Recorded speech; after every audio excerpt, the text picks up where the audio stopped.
CBI ಚುನಾವಣೆಯ ವಿಚಾರವಾಗಿ ಕಾಂಗ್ರೆಸ್ ಸರ್ಕಾರ ಭಾರಿ ಚಿಂತೆಯನ್ನ ಮಾಡ್ತಾ ಇತ್ತು. ಹೇಗಾದರೂ ಮಾಡಿ ಮುಂದೂಡಬೇಕು ಅನ್ನುವಂತಹ ಇರಾದೆಯನ್ನ ಹೊಂದಿತ್ತು. ಈಗ ಆ ಪ್ರಕಾರವಾಗಿ ಸುಪ್ರೀಂ ಕೋರ್ಟ್ ಒಂದು ಮಹತ್ವದ ಸೂಚನೆಯನ್ನ ಕೊಟ್ಟಿದೆ. ಸ್ಮಿತಾ, ಆ ಪ್ರಕಾರ ಡಿಸೆಂಬರ್ 31ನೇ ತಾರೀಕು ಚುನಾವಣೆಯನ್ನ ನಡೆಸಿ ಅಥವಾ ಡಿಸೆಂಬರ್ 31ರೊಳಗಡೆ ಚುನಾವಣೆಯನ್ನ ನಡೆಸಬೇಕು ಅನ್ನುವಂತಹ ಸೂಚನೆಯನ್ನ ನೀಡಿದೆ. ಅಲ್ಲಿಗೆ ಸದ್ಯಕ್ಕೆ ಸರ್ಕಾರಕ್ಕೆ ಒಂದು ರೀತಿ ರಿಲೀಫ್ ಅಂತಾನೆ ಹೇಳ್ಬೋದು. ಡಿಸೆಂಬರ್ 31ರೊಳಗೆ ಸಿಬಿಐ ಚುನಾವಣೆಗೆ ಸೂಚನೆಯನ್ನ ನೀಡಿರುವಂತದ್ದು. ಈ ಮೂಲಕ ರಾಜ್ಯ ಸರ್ಕಾರದ ಅರ್ಜಿಯನ್ನ ಸುಪ್ರೀಂ ಕೋರ್ಟ್ ಪುರಸ್ಕರಿಸಿದೆ. ಸಿಬಿಐ ಚುನಾವಣೆಗೆ ಸುಪ್ರೀಂ ಕೋರ್ಟ್ ಡಿಸೆಂಬರ್ 31ರೊಳಗೆ ನಡೆಸುವಂತೆ ಸೂಚನೆಯನ್ನ ನೀಡಿರೋದು. ಈಗಾಗಲೇ ಹಲವು ವಿಚಾರಗಳನ್ನ ಪ್ರಸ್ತಾಪ ಮಾಡಿ ಕೋರ್ಟ್ಗೆ ಅರ್ಜಿಯನ್ನ ಸಲ್ಲಿಸಿತ್ತು. ಎಸ್ಐಆರ್ ನಡೀತಾ ಇದೆ, ಹಲವು ಕೆಲಸಗಳಿದೆ ಬಾಕಿ. ಹಿಂಗಾಗಿ ಸದ್ಯಕ್ಕೆ ಅಧಿಕಾರಿಗಳೆಲ್ಲರೂ ಕೂಡ ಬೇರೆ ಬೇರೆ ಕೆಲಸದಲ್ಲಿ ಬ್ಯುಸಿ ಆಗಿರೋದ್ರಿಂದ ದಯವಿಟ್ಟು ನಮಗೆ ಸಮಯಾವಕಾಶವನ್ನ ಮಾಡಿಕೊಡಬೇಕು ಅನ್ನುವಂತಹ ಮನವಿಯನ್ನ ಮಾಡಿಕೊಂಡಿತ್ತು.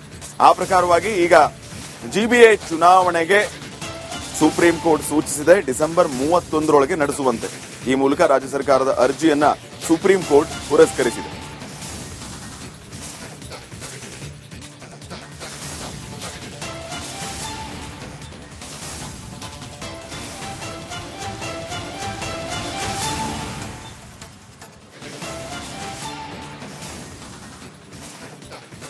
ಅಲ್ಲಿಗೆ ಸದ್ಯಕ್ಕೆ ಜಿಬಿಎ ಚುನಾವಣೆ ನಡೆಯೋದಿಲ್ಲ. ಡಿಸೆಂಬರ್ನಲ್ಲೇನೆ ಜಿಬಿಎ ಎಲೆಕ್ಷನ್ ನಡೆಸೋ ಸಾಧ್ಯತೆ. ಆಗಸ್ಟ್ ಹಿಂದೆ ಡೆಡ್ಲೈನ್ ಕೊಡಲಾಗಿತ್ತು. ಆಗಸ್ಟ್ ಒಳಗಾಗಿ ಜಿಬಿಎ ಚುನಾವಣೆ ನಡೆಸಬೇಕು ಅಂತ ಹೇಳಿ. ಆದ್ರೆ ಸರ್ಕಾರ, ಇನ್ಫ್ಯಾಕ್ಟ್ ಡಿ ಕೆ ಶಿವಕುಮಾರ್ ಅವರು ಅಂದ್ರೆ ಮುಖ್ಯಮಂತ್ರಿಗಳ ಹೇಳ್ತಿರೋ ಪ್ರಕಾರ, ಹಾಗೆ ಸರ್ಕಾರದ ಪ್ರತಿನಿಧಿಗಳ ಹೇಳ್ತಿರೋ ಪ್ರಕಾರ ಸರ್ಕಾರ ಸಿದ್ಧವಿದೆ, ಆದ್ರೆ ಅಧಿಕಾರಿಗಳು ಸಿದ್ಧರಿಲ್ಲ. ಎಲೆಕ್ಷನ್ ಕಮಿಷನ್ನಲ್ಲೇನೆ ಜನ ಇಲ್ಲ, ಎಸ್ಐಆರ್ ನಡೀತಾ ಇದೆ, ಅಲ್ಲಿಗೇನೆ ಸಿಬ್ಬಂದಿ ಕೊಡ್ತಾ ಇದೆ. ಇಂತಹ ಸಂದರ್ಭದಲ್ಲಿ ಚುನಾವಣೆ ನಡೆಸಲಿಕ್ಕೆ ಕಷ್ಟ ಆಗತ್ತೆ ಅಂತ ಹೇಳಿ ಮುಖ್ಯಮಂತ್ರಿಗಳಾದಿಯಾಗಿ ಕಾಂಗ್ರೆಸ್ನ ಇತರರು ಹೇಳ್ತಾ ಇದ್ರು.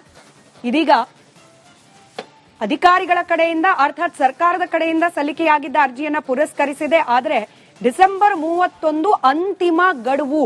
ಇದಾದ್ಮೇಲೆ ಮತ್ತೆ ಬರಬೇಡಿ, ಚುನಾವಣೆಯನ್ನು ಮುಂದೂಡಬೇಕು ಅಂತ ಹೇಳಿ ಕಾರಣಗಳನ್ನ ಇಟ್ಕೊಂಡು ಅಂತ ಕೂಡ ಸುಪ್ರೀಂ ಕೋರ್ಟ್ ಕ್ಲಿಯರ್ ಕಟ್ ಆಗಿ ತಿಳಿಸಿದೆ.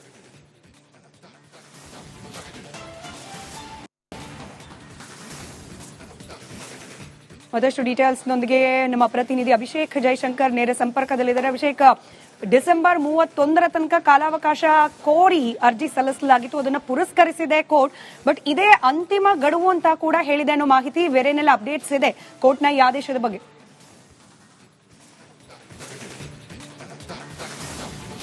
ಈಗಾಗಲೇ ಇನ್ನು ಸುಪ್ರೀಂ ಕೋರ್ಟ್ ಸ್ಪಷ್ಟವಾಗಿ ಹೇಳಿದೆ, ಇನ್ನು ಮುಂದಿನ ದಿನಗಳಲ್ಲಿ ಯಾವುದೇ ರೀತಿಯಾದಂತಹ ಡೇಟ್ಗಳನ್ನು ಕೊಡೋದಿಲ್ಲ.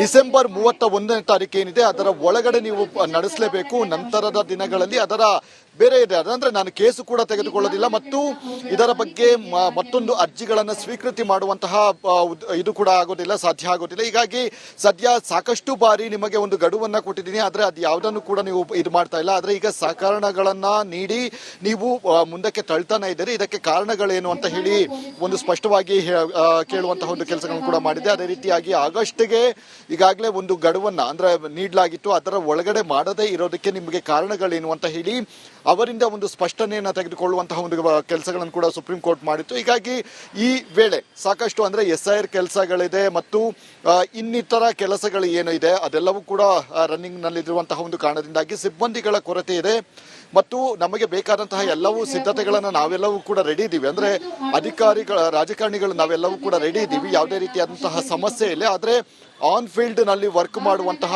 ವ್ಯಕ್ತಿಗಳೇನಿದ್ದಾರೆ ಅವರೆಲ್ಲರೂ ಕೂಡ ಬೇರೆ ಬೇರೆ ರೀತಿಯಾದಂತಹ ಒಂದು ಕೆಲಸಗಳನ್ನು ಅವರಿಗೆ ವಹಿಸಿರುವಂತಹ ಒಂದು ಕಾರಣದಿಂದಾಗಿ, ಅದು ಅಲ್ಲದೆ ಎಸ್ಐಆರ್ ಒಂದು ಮುಂದೂಡಿರುವಂತಹ ಅಂದ್ರೆ ಒಂದಷ್ಟು ದಿನಗಳ ಕಾಲ ಮುಂದೂಡಿಕೆ ಮಾಡಿರುವಂತಹ ಒಂದು ಕಾರಣದಿಂದಾಗಿ ಸಾಕಷ್ಟು ಕೆಲಸಗಳು ಕೂಡ ಬಾಕಿ ಇರುವಂತಹ ಕಾರಣದಿಂದಾಗಿ ಈ ರೀತಿಯಾದಂತಹ ಡಿಲೇ ಆಗ್ತಾ ಇದೆಯೇ ಹೊರತು ಬೇರೆ ಯಾವುದೇ ರೀತಿಯಾದಂತಹ ಸಮಸ್ಯೆಗಳಿಲ್ಲ ಅಂತ ಹೇಳಿ ಅವರೊಂದು ಕ್ಲಾರಿಫಿಕೇಶನ್ ಅನ್ನ ಈಗಾಗಲೇ ಕೊಟ್ಟಿರುವಂತದ್ದು. ಇದಕ್ಕಾಗಿ ಇದೆಲ್ಲವನ್ನು ಕೂಡ ಪರಿಗಣನೆಗೆ ತೆಗೆದುಕೊಂಡಂತಹ ಸುಪ್ರೀಂ ಕೋರ್ಟ್ ಡಿಸೆಂಬರ್ 31ರ ಬಳಿಕ ಯಾವುದೇ ರೀತಿಯಾದಂತಹ ಒಂದು ಕಾರಣಗಳನ್ನ ಕೇಳೋದಕ್ಕೆ ಸಾಧ್ಯ ಆಗೋದಿಲ್ಲ, ಅಂದ್ರೆ ನಾವು ಕೇಳೋದಿಲ್ಲ.